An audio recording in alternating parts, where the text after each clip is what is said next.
Sekarang kita masuk pada etika. Itu betul. Ya. Jadi ini semua apapun yang kita lakukan sekarang, setuju atau tidak setuju, senang atau tidak senang, akan dinilai oleh generasi yang akan datang. Mereka akan jauh lebih pintar dari kita dan mereka punya kesempatan yang lebih besar untuk melihat semua persoalan ini. Tidak ada yang bisa disembunyikan. Dan kita semua akan malu kepada mereka. Kita tidak mewariskan sesuatu yang bisa mereka banggakan. Bahkan mereka kita wariskan satu pekerjaan besar untuk menata ulang negara dan kehidupan bangsa ini. Baik. Kita sekarang sampai pada tahapan etika yang sebenarnya sudah kita jelaskan tadi sebagai efek dari itu semuanya.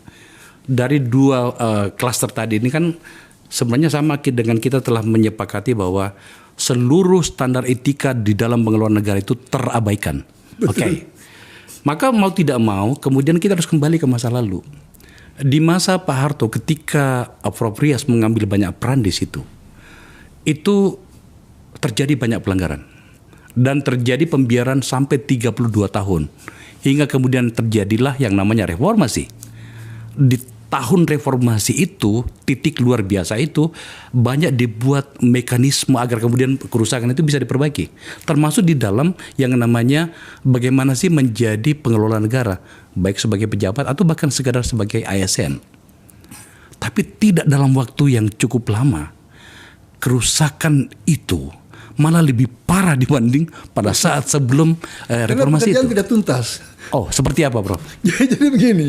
Jadi sebenarnya di ujung Pak Harto itu ada satu kesadaran, ya, ada satu kesadaran untuk mereview semua sistem ini. Pak Harto masih ada, Pak Harto masih ada. Tapi waktu itu Pak Harto memang sudah sampai pada kesimpulan, ya, setujulah kalau mau bikin perubahan. Kan dalam pertemuan dengan tokoh-tokoh itu kan beliau sudah menawarkan untuk reformasi, tapi kan tidak di follow up. Dan saya waktu itu kan masih di kampus, ya. Tapi kemudian yang namanya Jenderal Hartono, Menteri Dalam Negeri waktu itu, itu sampai pada kesimpulan bahwa ini perlu ada perubahan. Maka ditunjuklah saya waktu masih Pak Hartono tuh. Kemudian disusul dengan Pak Saron Hamid mengukuhkan keputusan itu. Ditunjuklah saya untuk membuat satu tim mengkaji ulang sistem politik kita ini. Oke. Yang menyangkut pemilu, menyangkut partai politik, susduk mengenai demokrasi, pemerintahan daerah itu. Jadi itu di ujung Pak Harto ada kesadaran itu dan bekerjalah kami dengan sangat cepat untuk bikin review. Maka lahirlah berbagai rancangan undang-undang itu yang bikin kejutan kemana-mana, ya, yang bikin orang kaget-kaget itu. Tapi tidak bisa tidak. Ini momen harus kita ambil. Itu momen. Nah, ketika Pak Habibie menggantikan Pak Harto, beliau teruskan. Apa saja itu, Prof? Kalau boleh tahu. Ya, jadi kita perlu menilai kembali, terutama waktu itu yang keberatan orang mengenai kesepakatan asas tunggal. Okay. Ini kan dianggap otoriter. Tidak boleh orang berbeda pendapat, semua orang harus satu, sehingga tidak ada bedanya antara satu partai dengan partai lain. Gitu? Nah, itu kita koreksi itu. Mengenai partai politik, apakah betul partai politik cukup 3? Kita buka keran itu.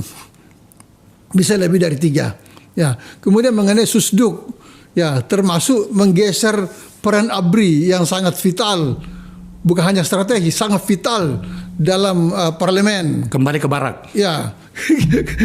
Bukan, saya tidak menggunakan istilah kembali ke barak, tapi menjadikan tentara lebih profesional. Okay.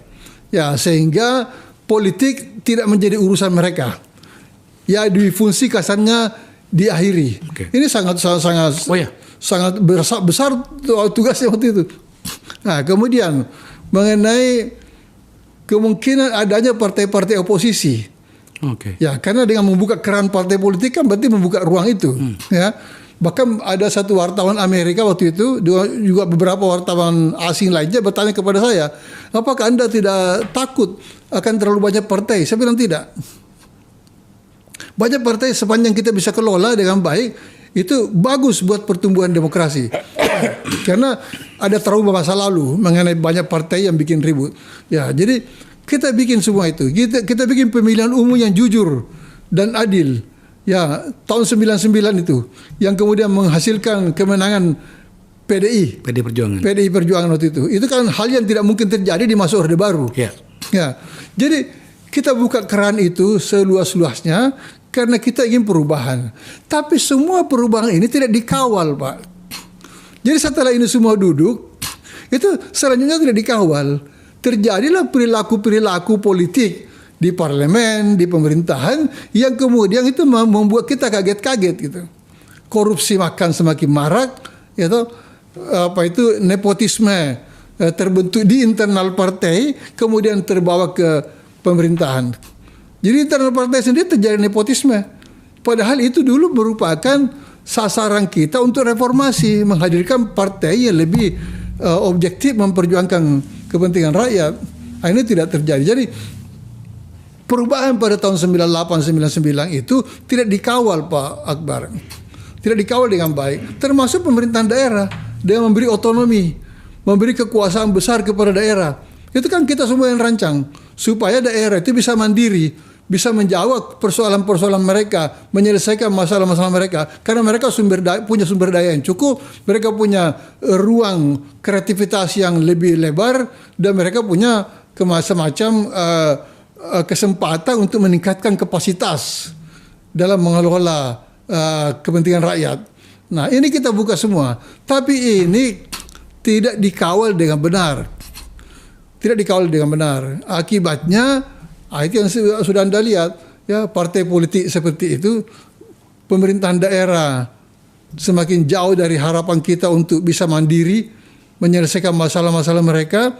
Kemudian administrasi kita berantakan, ya, kewenangan bolak-balik, tarik ke bawah, ditarik ke atas, turun lagi ke bawah, tarik lagi. Terjadi resentralisasi yang terus-menerus. Semakin banyak kekuasaan ditarik ke Jakarta, semakin banyak. Padahal itu sudah diotonomkan tahun 99. Nah, jadi sekarang ini kondisi kita itu, kalau menurut saya kembali ke titik nol. Hampir tidak ada sisa dari reformasi itu. Hampir tidak ada sisa. Hampir tidak ada sisa. Kecuali ya sekedar simbol-simbol. Kita masih punya lembaga-lembaga yang dulunya kita anggap sebagai simbol-simbol demokrasi. Tapi sekarang sudah tidak berfungsi lagi. DPRD sarannya penyelewengan, sarannya keanehan-keanehan gitu loh.